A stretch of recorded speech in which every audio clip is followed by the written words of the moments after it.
Yo, yo, yo, what's going on, everybody? Welcome to the Part-Time Artist Podcast. This is episode 193. Oh my God. Super stoked. We got such a great show. I'm not going to talk too much because I want to jump right into the show, right into these tunes. So excited to have this next guest that you're about to meet. But before I jump into that, I want to let you guys know, I got a couple links in the description, ways you can support me. We are so close to the 500 mark of YouTube. If you're watching this on YouTube, click the subscribe button. That's the easiest, freest, most awesome way to support me and to support the show is to subscribe to me on YouTube and help me on my monetization journey. That is my passion right now with the podcast and with putting out all the other content that I'm putting out through YouTube to help empower creative people just like you. And along with that, check out the other links. I got a link to DistroKid to put your music on streaming services. You can do it through my affiliate link for DistroKid, and also Visible. If you need a new cell phone plan, definitely do Visible. It's the plan that I use. You and I will both get a free month of cell phone service if you use that link for Visible. It's just what I use, so it's solid. Aside from that, there's a link to donate if you want, but also I want to see you at Camp Punksylvania. So click that link below and check out Camp Punksylvania. Just one of the most awesomest music experiences you'll ever experience is at Camp Punks, which is happening in June this year. Click that link and check it out. And the bands are still getting announced, but a couple headliners have been announced, and it's just going to be a great time. So definitely come to Camp Punksylvania and we will hang out. Let's jump into the show. All right, I have with me a very, very special group of guests here. I have the full squad of Chemical X here from New Jersey and in various places right now. Thank you all, Scott, JC, Jaden, and Adam, for coming on the show. Especially you, Adam. Yeah. I'm looking right at you. All right. Got to get Adam talking here. Now, before we get into, so you guys we got some great tunes to listen to. We got some new stuff coming up. We have some dates we have to let everybody know about. But before we get into any of that, something that I've found with punk rock is I feel like us punk rockers are very impressionable. You know, we see something, we like it, we're like, oh, we're all about it, whether it's a band or music or an aesthetic, whatever it is. So I want to know from you guys, I want to know some of your firsts here. And I want to start with your first favorite band. All right, let's start out from left to right here. Let's start out with JC. JC, let's start with your first favorite band. That's a tough one, I'm trying to think. Definitely for me it was Depeche Mode through my mother's side. She used to always play Depeche Mode. So like when I got older, I was like, oh, that's a cool aesthetic, it's a great music too, That's hilarious. And yeah, Depeche Mode, that's still not a favorite band now. There's still a band I really like though. But at the beginning, Depeche Mode, 100%. Depeche Mode. Wow, that was not an answer I expected. How about you, Jaden? Jaden. My first favorite band was Kiss. Yes. Me too. And I was really hoping, and when you came on and you had that shirt, I was like, this is incredible. It's right there. It's written in the stars. I was wearing a nice fancy outfit today, and this is, I know that my girlfriend has a bunch of shirts of mine here, so I said, let me put a shirt on, but thank you for doing that. Hilarious.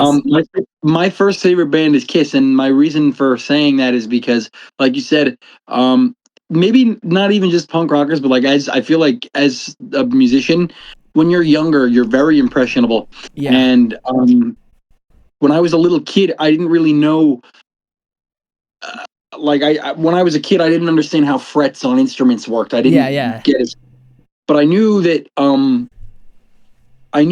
my dad listened to stuff around me all the time, and one of the groups that I heard the most and definitely saw the most was Kiss. And I mean, just the way that you could think whatever you want about them. I'm sure there are people that are going to listen to this that hate Kiss, and that's entirely fine. But I think they were fantastic. I think that they were like dangerous, and they wrote great songs. And I mean, you don't get kicked off of every supporting tour that you're ever on because you're bad. You're kicked off because you're the best, and that's what they were. Hottest band in the world. Exactly, and they always stuck with me, and they always. That was my first idea of like, oh hey, I can do that too. And I'm glad that Kiss was the band that inspired me. So yeah, they were my first favorite. Nice. All right, how about you? What am I saying? Adam. My first favorite band was the Misfits. Jaden came to my house once to jam, and then he showed me Last Caress, and I haven't stopped bothering him about the Misfits since. That's hilarious. Like 10 years. That's still my favorite band of all time. I got the cups, man. I got action figures. I got the whole nine. That's awesome. I got like way back there. You can't see it. I got a signed poster for the Misfits. I remember the Misfits, like that Binge and Purge from Metallica, and they had like that Misfits cover. And I would say, and when my dad would watch that, I would be like, "This is the best Metallica song." And he's like, "Oh, that's funny. It's not a Metallica song." And I was like, "Wait, what?" And then boom, I was like, I was lost in the sauce. All right, last but not least, Scott. Yo. Double down on Kiss. Are you gonna do it? I would probably say like a mix between Kiss and the Ramones, Yeah. Like it was like 50-50, because I mean, I'm thinking back to the, like getting into all that sort of stuff, and like I was like simultaneously learning how to play like music as I was getting into that sort of stuff, so those two bands were easy for me to grasp behind the drums, and then I just kept listening to them. Dude, Kiss is so criminally underrated. Shout out to Kiss. That was actually my first show too. Kiss Farewell Me Tour, too. 1999. Were y'all there? See the full gang, bro. My mom was pregnant with me. No My mom was way. pregnant with me at the Farewell Tour. Yeah. Oh my God. Well, was but that they technically were your my first show first? too? Yes. Yeah, they were my first show too. I knew I liked you guys. They are criminally underrated, and I think it's more so because everyone gets stuck on the whole. You look at them and you expect something different because of what the image would become in the in the 80s, and like with all the death metal bands and like King Diamond and Abbott and like all that stuff with the really heavy, like the kind of corpse paint look. But that's not what Kiss was. They were just a rock band. But the thing is that I don't know, man. They were pretty good. Like it's like an earworm, and you never forget it. Like they were pretty good for a while at least. I think they're the 70s, best. Like in terms of United States bands, okay, they're in the top 5. Like they have to be. They're like you one have of the most Kiss, you have Van influential bands that Halen. have ever existed. 100%. I think they're the Beatles of America. I really do. Because all 4 of them can sing. They all got, you know what I mean? Like they had their look, they had their aesthetic. They were iconic. When you see the Kiss logo, when you see the Beatles logo, like you see them immediately. And in the closet behind me, I still have like I think it was from 2000. I have the Kiss magazine, and I'm still saving up for that Gene Simmons $2,000 Axe bass. That was always Dude, my I just saw one of those right for I went to Guitar Center, and I think it was Black Friday, and I've never ever seen that Axe in person before. Only well, I've seen him play it, but never like actually holding one, and it was really cool. It sounded great. It played great. It was made a lot better than I thought it would have been.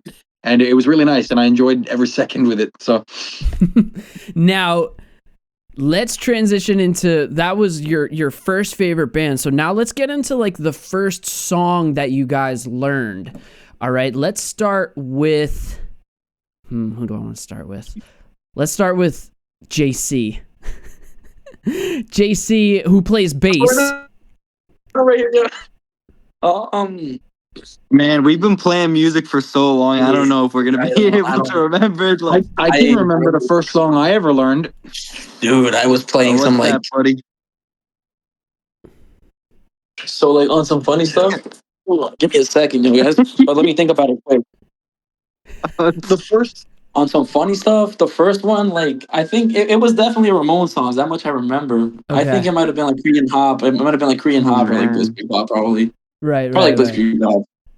Yeah. But like that's about it because it's like the only the only like 4-noter like song you needed, and it was just the easiest one to get down. Maybe? You know. Honestly, I'm thinking it was "Lick It Up" for me. It was Lick It what? Up. "Lick It Up" by the rock band Kiss. Okay. "Lick It Up" by the rock band Kiss. Jaden, bro, what do you think about that? Lick it I think the up! first song Lick I it think the up! first song that I ever actually learned how to play was I Don't Want to Go Down to the Basement by the Ramones, but it was just the intro and I didn't know any other part of it, but that was the first thing ever. I sat down and I figured out, I was like, oh well, I know how to play a power chord, and I know that if I bring it here it's up here, but if I bring it down here it's down here, and it was so it just kind of, like I was sitting with a guitar one day when I was like probably 12 years old, and I was like, oh man, like that sounds like Ramones. And I just kept playing that chord transition over and over and over again. And that was the first song that I ever learned. So thanks to Johnny and Joey and Dee Dee and Tommy. Absolutely. Now, last but not least, let's get into what was the first song you learned? By Green Day. Boulevard of Broken Dreams.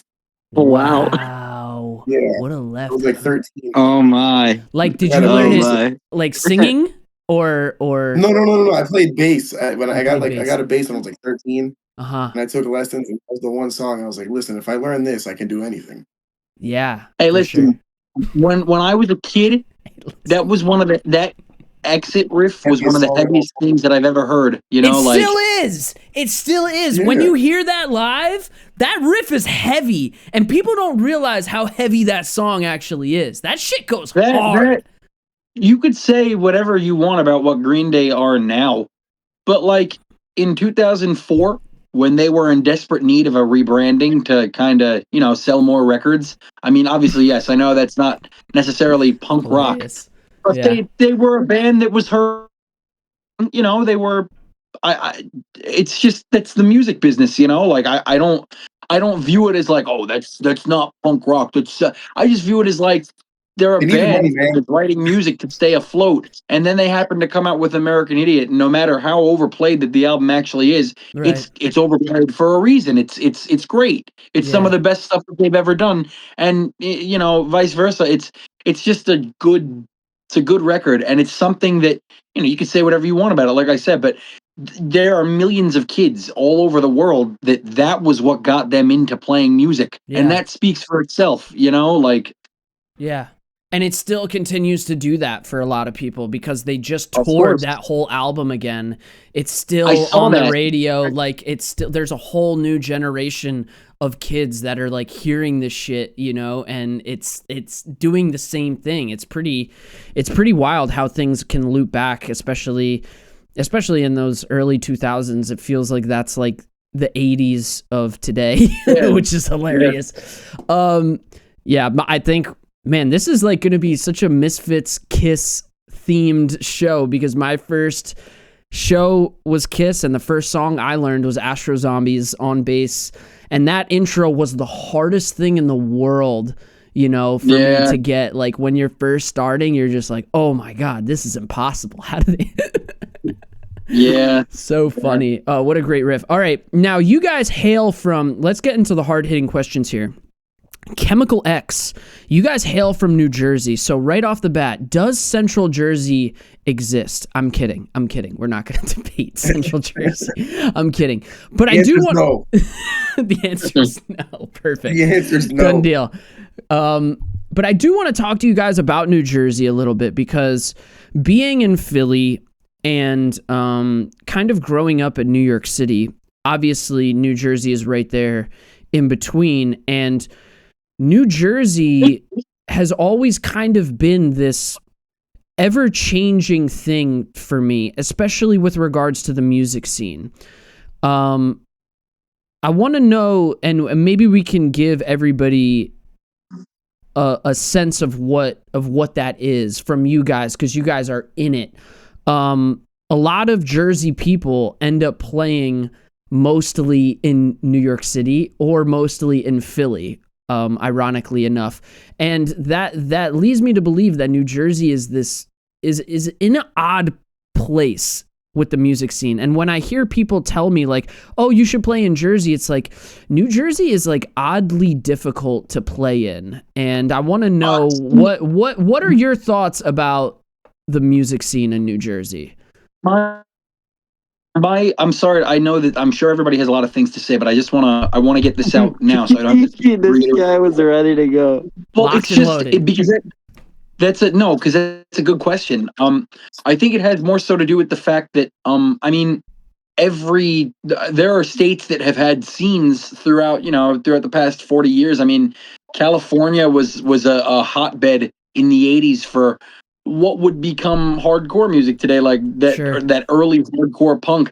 And New York was a hotbed for like that kind of, not necessarily artsy, but like, I mean, there were, in the 70s, there was the Talking Heads and the Shirts and Wayne County and the Ramones and Blondie and like all these bands that don't necessarily sound like they would fit together, but they did because of where they were from. And I feel like New Jersey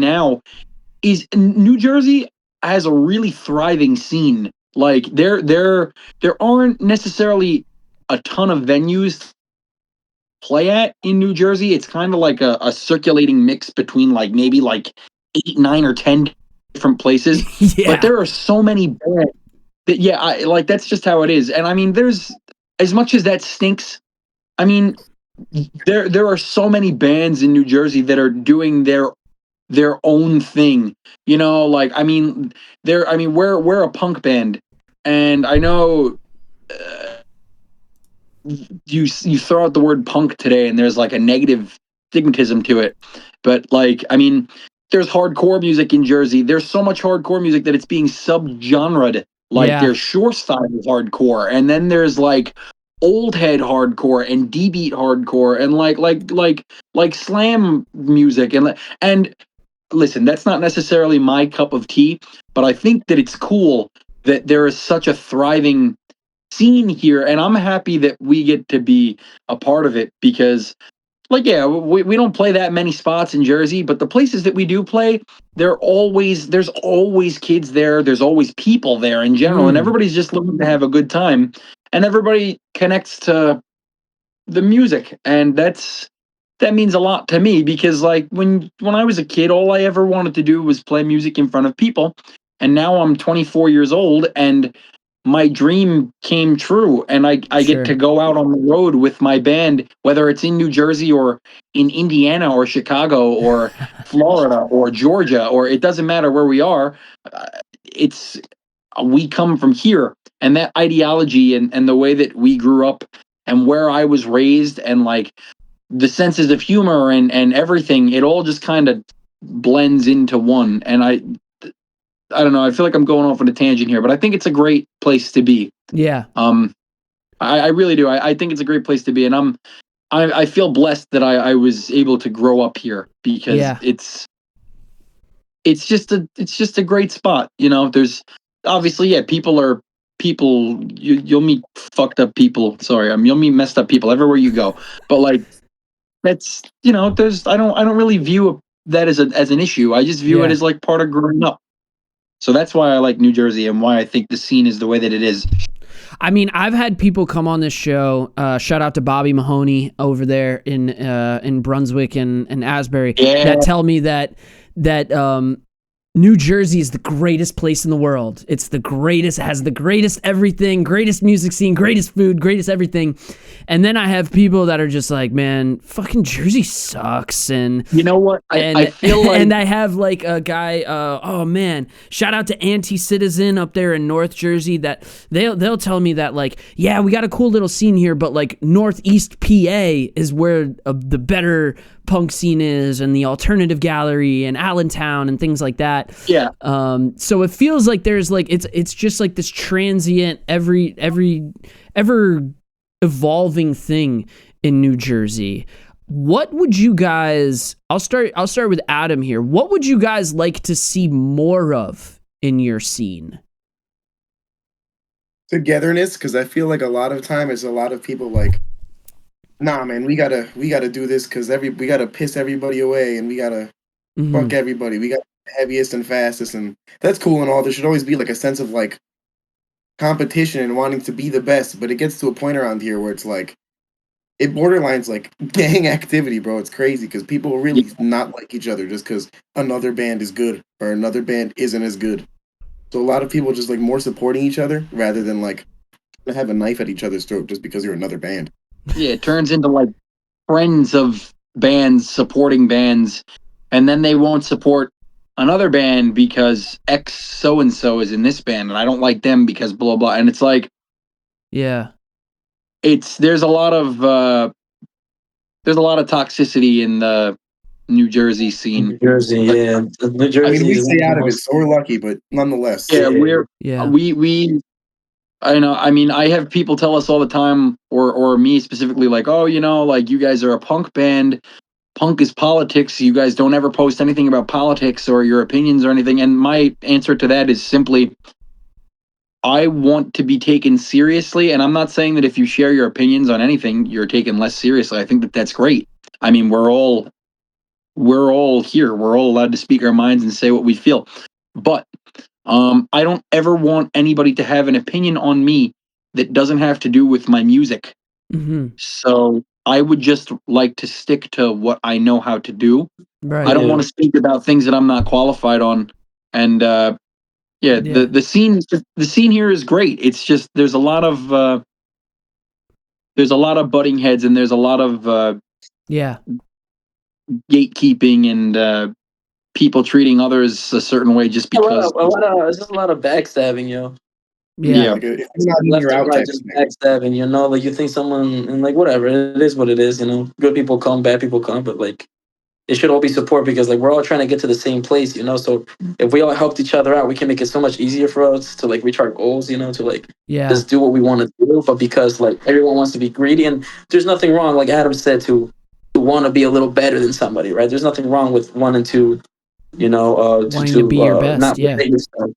Yeah, but like I'm not gonna put another person down because of that. Instead, you know, like I'll help them. But that's what we live in. But thankfully, you know, we, like Jaden said, we've been blessed so far. So, and the blessings are gonna keep coming. Yeah. So lastly, before can ever.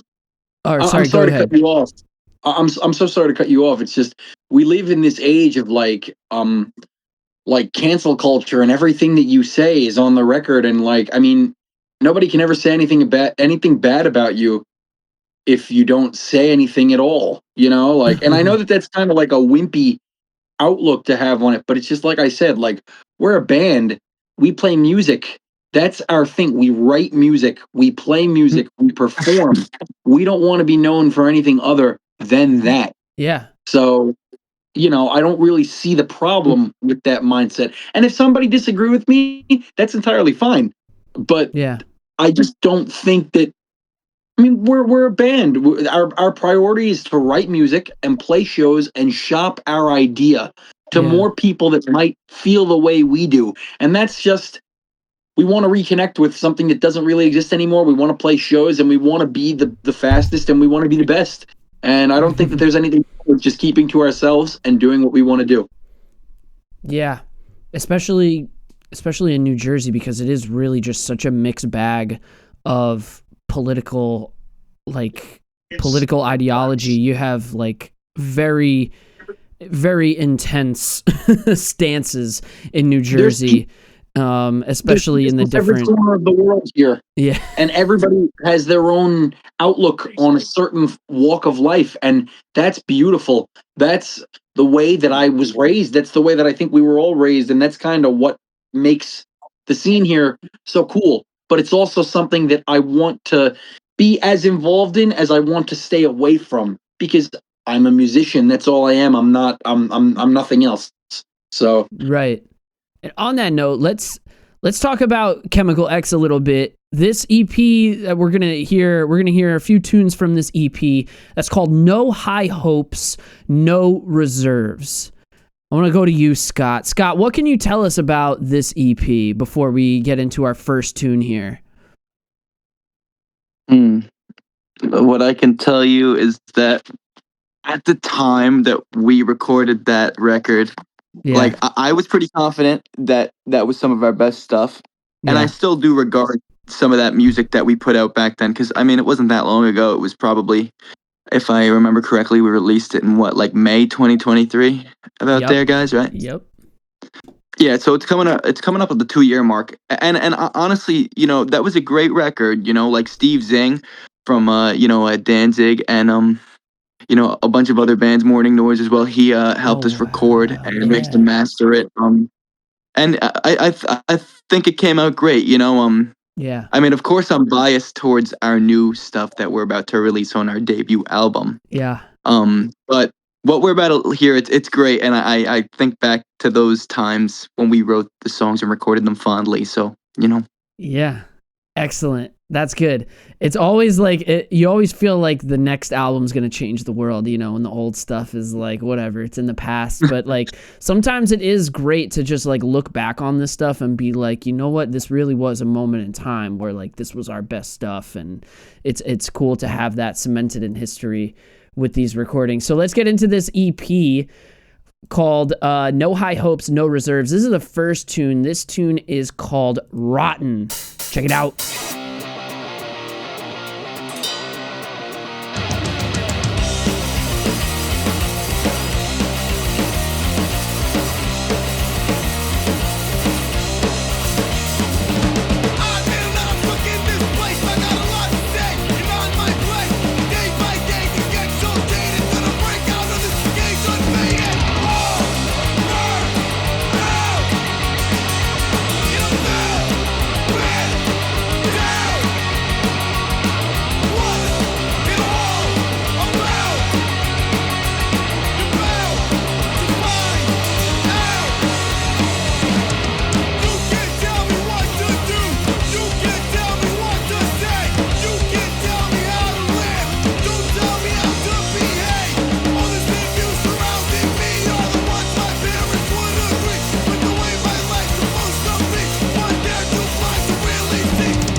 All right, that tune is called Rotten, and we are here with Chemical X, and it's chemical-x1.bandcamp.com. If you want to buy these tunes, you can also see all of their tunes on Spotify, and you can also buy their music through their link tree, which will go to Fameless Records. Shout out to Fameless. The first time we heard Chemical X is when we had Tim from Fameless on the show a few episodes back. So shout out to Tim.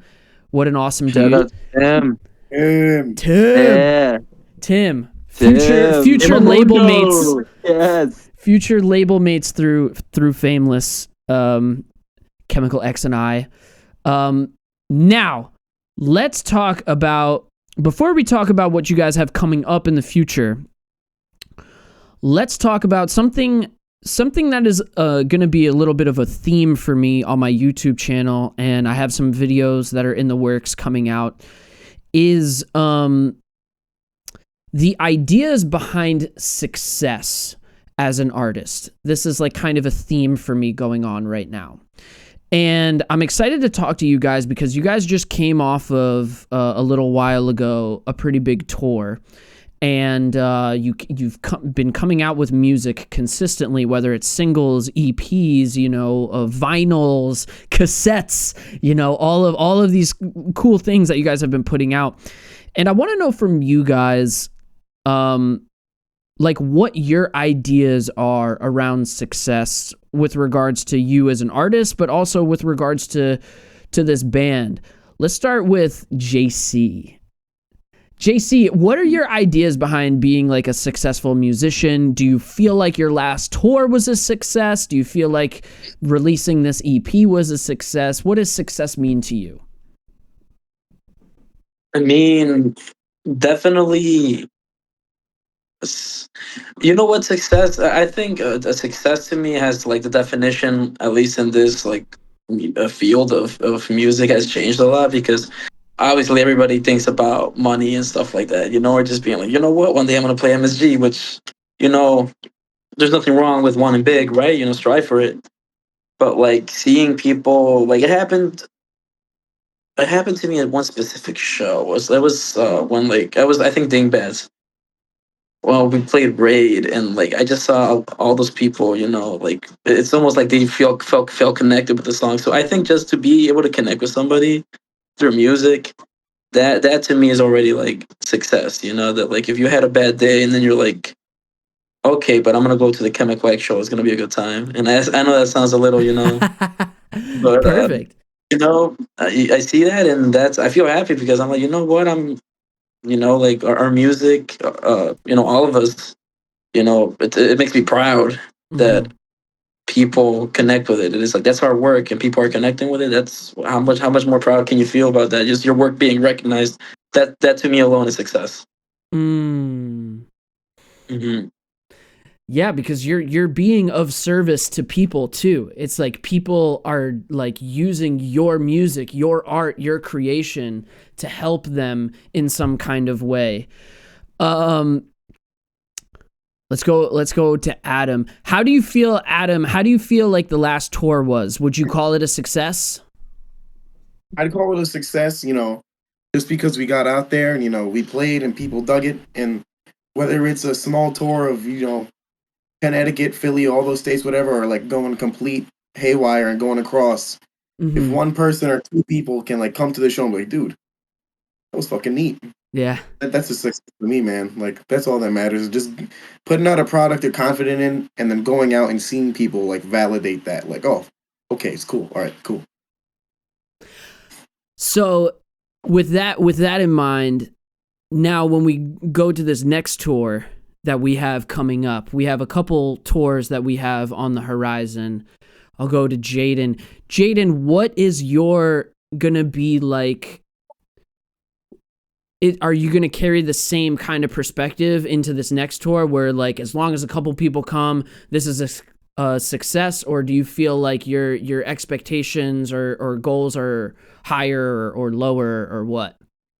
Well, so to tailgate on what you said before, my idea of success with this band, and just in general, but my idea of success is that, okay, so I mean, started as an idea. Obviously, all things start as ideas, but when it becomes more and more tangible as time goes on, whereas, I mean, we're putting music out. A dream of mine always, thanks to Tim, that came true, was to have physical media. Yes. But not only that, it's just, I mean, we can say, like, we could come out tomorrow and say, hey, we're going on tour, here's where we're going.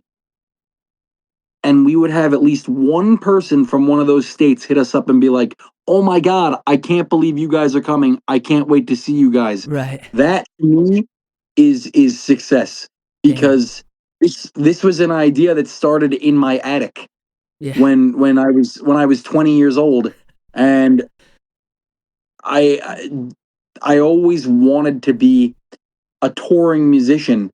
I know we've only done 3 tours. They're maybe like 15, 16 days. The biggest one we ever did was like 15 shows in 17 days. Yeah. Which is like, it's not necessarily like the biggest thing in the world, but like to me, to be able to do that and to be able to pull up to some place that to some state that I've never stepped foot in. And I have people coming up to me going, dude, you guys are great. I've been listening to you guys for the past year or two. I have this. I love you guys. That to me is this band being successful. And all I want for the band in the future is we're going to keep putting music out that pushes the boundary of what we think is good. That's, every band should do what they want. You should be putting out music that you want to listen to. But more so, it's just like, I mean, we're planning tours now. We're planning runs just because that's what we want to do. And I can guarantee you, like I said before, when we announce these runs, I will have people hitting us up and being like, "Oh my God, you guys are coming! I can't wait to see you guys." Like that's right. That means a lot to me, Yeah. and it means a lot to me to see people go crazy to songs that I wrote when I was like 16 years old, like I never thought that those songs would ever really see the light of day. Yeah. And then here we are, like almost 10 years later, and there are kids that come out to the shows, kids that we've never met before, and they know every word and they're ready for it. They know what to expect because they've heard us and they've seen any video that they can. And like, those are like real fans, I'm honored to, even if this isn't like, we're just an up and coming band, and I'm more than okay with that, but I'm honored to have people tell me some of those things, because that's all I've ever wanted to do. So yeah. And on that note, like circling back to like what we talked about before, which is like what you would like to see more of in the scene, it feels like something here that is like criminally underrated is showing love.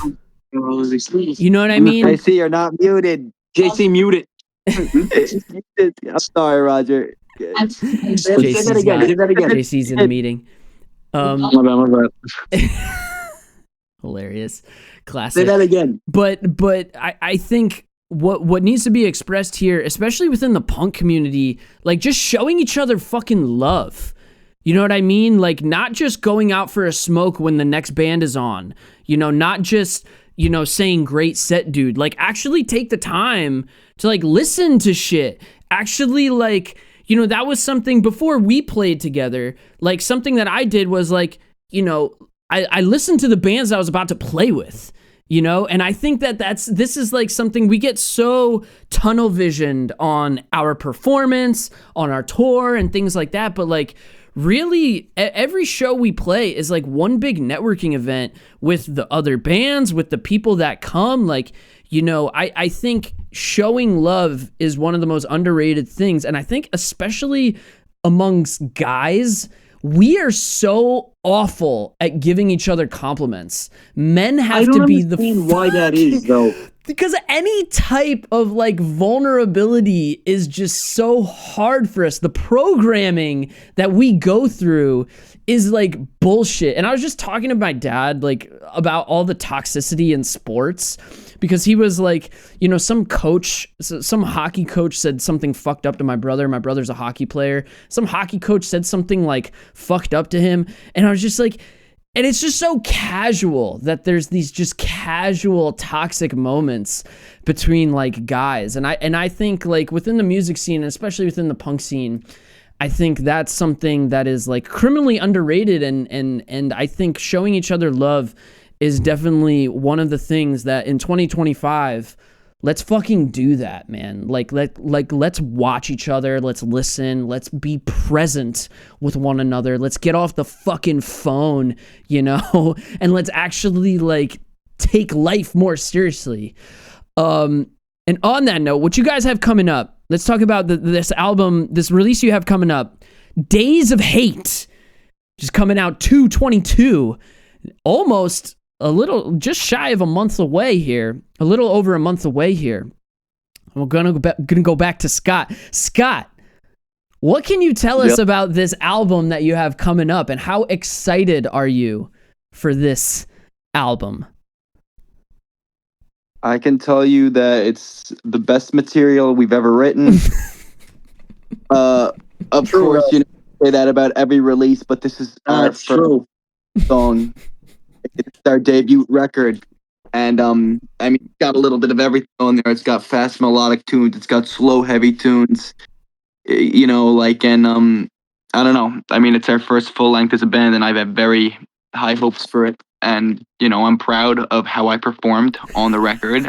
For the other guys are as well. So it's so hilarious. I feel like you guys have, and this is probably why so many people are resonating with your music so quickly, is that you guys have this sound that is new and familiar at the same time. Because you have like this East Coast attitude, but you also have like the West Coast, you know, style of drumming. You have the West Coast, like, kind of vocals, reminds me of like Keith Morris, you know, and, you know, the drumming obviously reminds me, you have a Descendants poster on the wall, and we're talking about the Misfits and Kiss, which is, you know, East Coast stuff here too. So you have like this fucking great blender of those types of sounds. Is this new album going to be kind of more of the same, or is there going to be something else like thrown in the mix? Is there curveballs? Are we going to hear pianos, ballads? No, not ballads, silly, but there is a love song. There's definitely the softest song that we've ever come out with is on the record. But I think to say that what you said, like the blend, I agree with you, because it's like I think that this record is, how do I say this? Obviously, like whenever you come out with anything, your sound and the way that you play evolves over time. Right. But I feel like this stuff that we're about to come out with is particularly loaded, specifically like lyric content and just the way that the songs are performed. It's like there's a lot of emotion in it, and it's like it's not as thinly veiled as I think some of our past stuff was, in terms of like the emotion that comes out of those songs. And for whatever reason, I know other people want to talk, I'm sorry, it's just for whatever reason, like, I was always kind of scared to show vulnerability through music, but then I realized that, like, that's the whole point of through listening to other bands over time, right? Yeah, like, and like you were saying before, like, even when in terms of seeing other bands play, I can't necessarily say that I am 100% the most attentive at every show that we play, but I do know that I try to watch as many bands as I can at all the shows that we go to, and seeing those bands makes me want to be better. You know, I think that's the greatest compliment to them, as it is to me, as it is to my bandmates, because I want to be better, not only because of the things that I know and what I grew up listening to, but the things that I see now that are also familiar yet new. You know, I want to be a part of that whole movement, and that's why I'm proud of this band. And I just want to, with this record specifically, I'm very proud of it, because every performance on I wouldn't put it out if I wasn't proud of it. But every performance on every song is quite literally top notch, and it's like this band on this album that's coming out is the band that I always said that I wanted to see. I want to be in the band that I've never seen before. This is that band. This isn't the band. This is the band that I had the idea of when I was 19 years old, and I was like just hanging around. I couldn't play the way that I could play now. I don't think any of us could play the way that we could play now. But that is a testament to it. I want to be like that. That's what I want. That's what I want for this band. That's what I want people to hear from us, so they know that we're not fucking around, you know? So absolutely, dude. It's so inspiring, and it's also just, I mean, where I come from in the spiritual woo-woo world, we call that manifesting. Where you really manifested the vision that you had for the type of band you wanted to be in, and like, you know, that shit is real. If you put enough of your feeling and your headspace and your thought into it, you fucking can do it, man. And it's great to hear that you guys are having that result, especially with this latest album. I'm stoked to hear that. But for now, we'll kick into the second tune from the 2023 album, or 2023 EP, No High Hopes, No Reserves. This tune is called Pessimist. Check it out.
That tune was called Pessimist. The second tune, chemical-x1.bandcamp.com. But of course, you can check them out on Spotify and see their brand new stuff that they have there. Great new tune called Mawkish. Really fucking just ripping. This is just classic.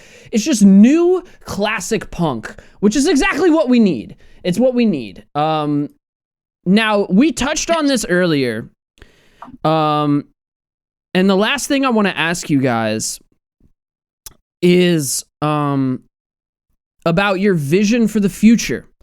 So we talked about your you know, how you had this initial idea for a band and now you're in that band. And so what vision do you have now of moving forward? Do you feel like we just need to keep chugging along at doing what we're doing, or do you see something that you're striving for in particular? I think for me, at least, it's, you know, keep doing what we're doing, and, you know, hopefully it gets to a larger scale, you know, larger venues, maybe even out the country. But I think we're doing really well right now. I think the train is moving pretty steadily. Yeah. And yeah. I would agree with that. If anybody wants to say anything, let me know really quick, because I'm going to say something really quick. But I also agree with what he said. I think that if we just continue to do what we're doing, last year in terms of obviously internet numbers don't necessarily matter, but in terms of like streaming numbers and Instagram numbers and all those stupid ratios, like we're growing at a rate in which you can actually, like, I can see it, and like it's like real. I know that those, like I said, like I know those things don't necessarily matter too much, but I mean, we live in an online world, and like it's easy for us to be able to connect with the people that have seen us or want to see us by social media, like I said before. And I feel like if we just keep doing what we're doing now, we could get to a point where we potentially may be like kind of unstoppable. And I just want to see if that's a potentiality, because there's no reason as to why we can't. We're young guys that are doing what we want to do. We're not playing music that is popular because it's popular. We're playing the music that we want to play, and we're turning heads. And regardless of whether or not you don't like the band, you know the band. Like me and my brother and I have that conversation all the time. I mean, people know the band, and that's important to me. Whether you like us or you don't like us or you can't stand us, it doesn't matter. You know the band, and you see us making moves, and I want to continue to make those moves because it is only going to do what we want in the end. And that's just, I want to be a touring musician. I want to take this show on the road for real, like not 15 dates and then call it a day for 6 months. I want to do this, and I feel like if we keep pushing at it, we might have a shot, so for sure. That's it. Yeah. Now, no, go ahead. Oh, I was just gonna say, I don't know, like, if you wouldn't mind just repeating the overall question again one more time, Roger, that'd be awesome. Just so I could regroup. Just asking you, Chemical X, like how what the vision is. Do we all have like the collective vision here? Does one person have the vision and everyone else is kind of like supporting that? Like, where do you want Chemical X to go in the future? What are we manifesting towards now? I would probably say that what matters most to me is that all of the guys in the band are on the same page, and we all know what we want, and we all want to do this with our lives, and like, honestly, there is no limit for us at this point in time, I mean, speaking like personally speaking, man, like, I don't know, like, I want to try to be the best, like, on my, like, like, of course you want to try to be the best at what you do, and there's always going to be someone better than you at what you do, but I just wake up, the days that I don't have to work, and I'll practice because I want to just keep getting better so I can play live with my band and give people performance that they'll never forget. And if you're paying $15 to see us, that $15 is going to be worth it. Like, yeah, of course, and I mean, right now, where best $15 you'll ever spend.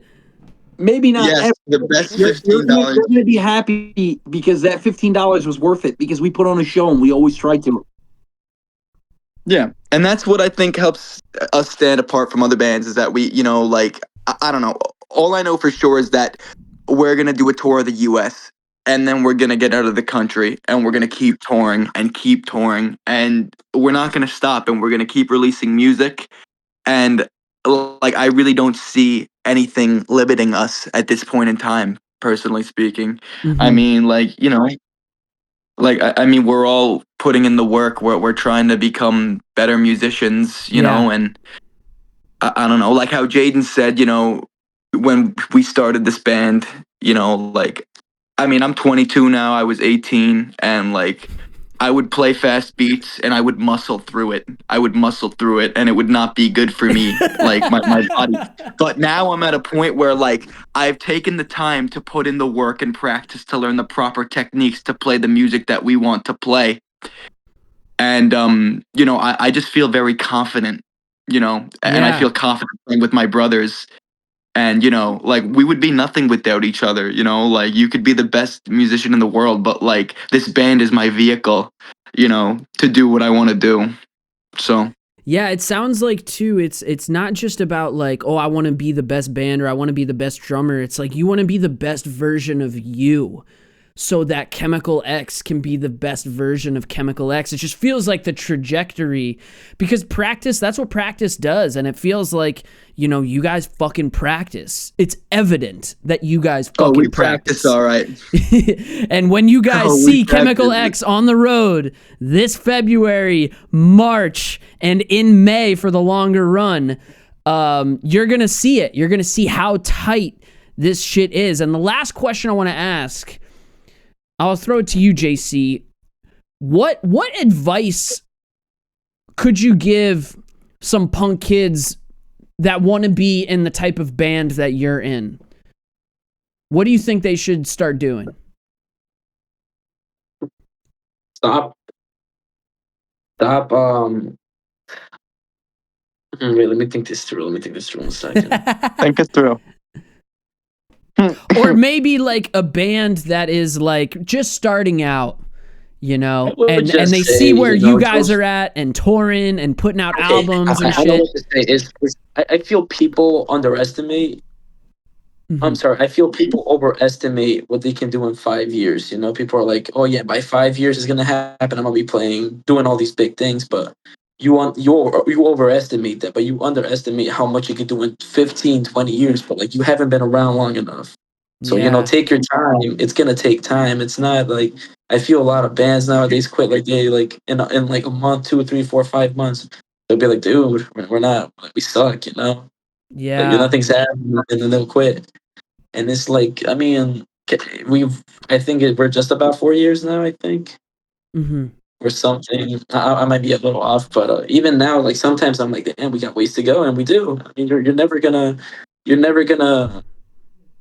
be perfect, but you can be excellent. You know, I think the moment you think you're perfect and like the moment you think you're perfect and you know all there is to know, you're gonna stop growing for sure, and like you're gonna start going down. So I would just tell whoever, just keep going. You're gonna have good nights. You're gonna have rough nights. You're gonna have nights where you think it's not for you, but even then, you know, keep doing it. Yeah. Just keep doing it, and then, you know, God willingly or whatever it is, you know, you'll get to where you have to go. Yeah. But just keep doing it. Pace and then yourself. The other thing is make sure it doesn't feel like a job. I feel the moment it feels like you're working, you're gonna lose all love and admiration for it. Make sure you're doing it because you love it. Like, have that conversation with yourself. Do I really want to do this? Yeah. Do I really want to go through this? You know, I could just go to college, or, you know, I could just do this other thing full time or whatever. But you know, just fun. I would just tell them that. Have fun. Yeah. Pace yourself. Have fun. Enjoy the process. That's such great advice too, because I feel like a lot of bands, they're always like kind of looking at the end result and like and they're focusing on that and they're trying to get to that, but at the same time it's like, if you're so fixated on where you want to be, then you're not appreciating where you are. And taking it one step at a time like that, you have to do it. Otherwise, like you said, you're just never going to be happy, and you're conditioning yourself to just never be happy with where you're at and to never feel that sense of fulfillment. You gotta like smell the roses, in the sense that I feel sometimes people are so quick to be like, okay, I did this. What's next? Like, yes. Like, take a pause, you know, take a little second, like smell the roses, enjoy the success, enjoy what you did. Yes. And then, like, you know, once you give yourself your little 2 taps in the back and you're happy, you're like, okay. Because I feel you also gotta, like, your mind has to be rested to make the right calls, you know, or to have the right mentality towards it. You can't be running through life, you know. You just gotta take it easy and accept that some things just come over time, and not just over time. I mean, it hasn't just been sitting on our asses, and then all of a sudden, you know, it's been long rides, gas, you know, shifts, and like, you know, we're having to work to save up money to go to other states. But like that's a part of the journey, and if all of a sudden tomorrow they told me like, yo, starting tomorrow you're gonna be a millionaire, you're gonna be playing all these big stadiums, I would still decide to do the way we're doing it now, because I'm getting the full experience and I'm getting the maturity to be as mature as I want to be when I get to my destination, you know. Enjoying the van, yeah. Can always count on the bass player to throw out the sage advice. That's what they're there for. They're the brains behind the they're the brains behind the operation. We all know that. Chemical X is going to be in Asbury in like a few hours almost. Very close. Check them out in Asbury, New Jersey, folks. Asbury, and also on Friday in Lakewood, New Jersey. All right. And then we have, if you fucking miss them there, fucking February's coming up. And we got a new album out. We're going to be touring off of that for a little bit along the Northeast. And then in springtime, we're going to unfold. The trajectory is just going upward in terms of playing shows. An album, not an album, a tour announcement, maybe sometime within, like, you know, the near future. Still some work that needs to be done. Maybe still some more. There's always work that needs to get done. Touring booking is never finished. So be on the lookout. You can follow Chemical X. It's never boring.